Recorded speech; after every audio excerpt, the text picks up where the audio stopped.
Hello বন্ধুরা, welcome back to my new blog. সবাইকে জানাই গুড মর্নিং। আশা করি তোমরা সবাই ভালো আছো, আমরাও ভালো আছি। সকালে আমার সমস্ত কিছু কাজ টাজ করা হয়ে গেছে। কাজ টাজ করে আমি চান টান করে ঠাকুরের পুজো দিয়ে দিয়েছি। আর পুজো টুজো দিয়ে চলে এসেছি আমি রান্নাঘরে। আর এদিকে আমি আলু সেদ্ধ বসিয়ে দিয়েছি আর কড়াইয়ে ডাল হচ্ছে। ভাতটা পরে করবো। মুড়ি খাওয়ার জন্য তরকারি করে নিয়েছি আর এই যে নিয়ে নিয়েছি। আমি অনুমনু আমরা তিন রাতে খেয়ে নিই জল খাবারটা, তারপরে আমি রান্না বসাবো। কিছুক্ষণ আগে আমরা টিফিন করলাম আর টিফিন করে আমি রান্না বসিয়ে দিয়েছি। প্রায় আমার রান্না হয়ে এলো, ডাল হয়ে গেছে আর তরকারিটা হয়ে গেছে। ভাতটা বাকি আছে, ভাতটা করে নিই। ভাতটা বাকি আছে, ভাতটা করব। আর এইদিকে আমার পালং শাকের তরকারি হয়ে গেছে, বড়ি দিয়ে পালং শাক দিয়ে তরকারি করেছি। আর এইদিকে করেছি উচ্ছে আলু ভাজা। আর এখানে ডাল আছে আর 2 পিস মাছ এনেছিলাম, মাছটা করে দেবো। তো মাছটা এখন হয়নি, মাছটা করে নিই, রান্নাগুলো আমি কমপ্লিট করে নিই। আমি 1 সপ্তাহের বাজার, সবজি বাজার একবারে আমি করে রেখে দিই। আর ফ্রিজটা নেওয়াতে আমার অনেক সুবিধা হয়েছে। আর ফ্রিজটা নিয়ে পরে আমি 2-3 দিনে মশলা করেও রেখে দিই, 1 সপ্তাহ বাজার করে রেখে দিই। কেন টাইম পাই না সবসময় বাজার যাওয়ার জন্য, তো আমি 1 সপ্তাহ বাজার করে রেখে দিয়েছি। আমাকে এখন আর বাজার টাজার যেতে হয় না। আমি 1 সপ্তাহ বাজার করে রেখে দিয়েছি। এই যে তো বাজার টাজার করে রেখে দিই। অনেসা মনীষা আমি একাই ঘরে থাকি, বারবার বাজার যেতেও ভালো লাগে না, সেই জন্য আমি একবারেই সবজি বাজার টাজার করে একবারে রেখে দিই। ফ্রিজটা নেওয়াতে আমার অনেক সুবিধা হয়েছে। আর এদিকে মশলাটা সব করে আমি রেখে দিই। 2-3 দিনের মশলা আর সব করে রেখে দিয়েছি। টমেটো আরে সব এখানে এনে দিয়ে রেখে দিয়েছি, সস টমেটো আদা সমস্ত কিছু আমি রেখে দিই এনে পরে। কেন বারবার বাজার যেতে আমার ভালো লাগে না, খুচুর খুচুর করে। ঘরে একটা ফ্রিজ থাকলে সত্যিই খুব সুবিধা হয়, সব কিছু এনে পরে রাখা যায়। তুমি 2 দিনে বাজার করে রাখতে পারো, 1 সপ্তাহ বাজার করে রেখে দাও। মাছ এনেও অনেকে রেখে দেয়, কিন্তু আমি মাছটা জানি না, মাছ আনি না, এই কারণে ভালো লাগে না। 2-3 দিন থেকে গেলে মাছটা ফ্রিজে থাকলে পরে খেতে সেরকম সুবিধা ভালো লাগে না খেতে। মাছটা আনি না, বাকি সব কিছু সবজি টবজি আমি এনে পরে ফ্রিজে রেখে দিই। অল্প অল্প করে করতে থাকি, আমার 1 সপ্তাহ হয়ে যায়। তারপরে 1 সপ্তাহ হয়ে যাওয়ার পরে আবার আমি ফ্রিজটা ভালো করে পরিষ্কার করি, প্রত্যেকদিনই করি পরিষ্কার, মুছে টুচে রাখি।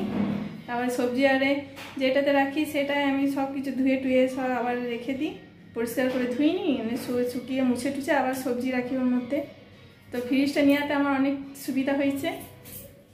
তাই আমি এখন রান্নাটা কমপ্লিট করে নিই। মাত্র রান্না কমপ্লিট হলো আর তোমাদেরকে দেখাই কি রান্না করেছি। আজকে আমি রান্না করেছি উচ্ছে আলু ভেজেছি, আর এখানে ডাল করেছি, এখানে একটু আলু সেদ্ধ করলাম। আর এদিকে আছে পালং শাক দিয়ে তরকারি করেছি বড়ি দিয়ে, আর এখানে ভাত আছে। তো আমার এই মাত্র রান্না কমপ্লিট হলো। এবার আমি রান্নাঘরটা মুছবো, গ্যাস সব পরিষ্কার করবো। আর বাইরে অনেকগুলো বাসন আছে, ওগুলো ধুইনি, তারপরে একটু পরে খাবো।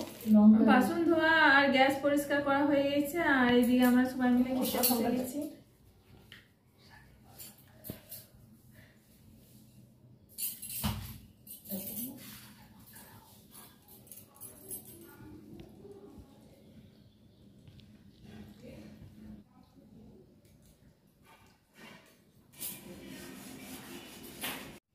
আমাদের বাসন আরে সব কিছু ধোয়া টোয়া হয়ে গেছে।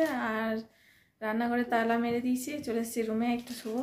প্রায় 3টে বাজতে যায়, তো আমরা একটু ঘুমাই। তারপর আবার বিকেলে উঠে পরে জল ভরতে হবে, সন্ধে দিতে হবে। সন্ধে আরে দিয়ে আর এইদিকে চলে এসেছি আমি রান্নাঘরে, চা বসিয়েছি। আর এইখানে চিড়ে ভাজলাম, চিড়ে আর বাদাম। আমরা সবাই একটু চা আর চিড়ে বাদাম ভাজা খেয়ে নিই। আমরা চা আর চিড়ে ভাজা সব খাচ্ছি। রাত্রে আজকে রান্না করেছি, রুটি করলাম, রুটি হয়ে গেছে আমার করা। আর এখানে করেছি আলু মুসুরি করেছি।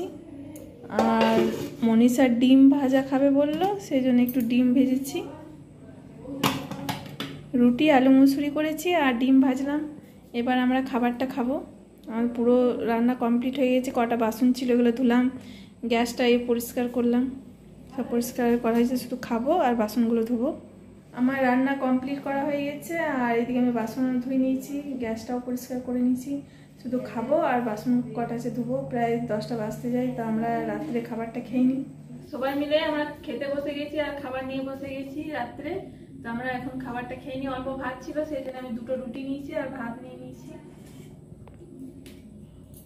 আমাদের এই মাত্র খাওয়া দাওয়া কমপ্লিট হলো, আর রাত্রিবেলায় সব বাসন টাসন ধুয়ে রেখে দিয়েছি আর চলে এসেছি রুমে শোয়ার জন্য। তো আজকে এই পর্যন্তই, দেখা হচ্ছে পরের ভিডিওতে। আমার চ্যানেলে নতুন হলে একটা সাবস্ক্রাইব, লাইক, কমেন্ট, শেয়ার করবে।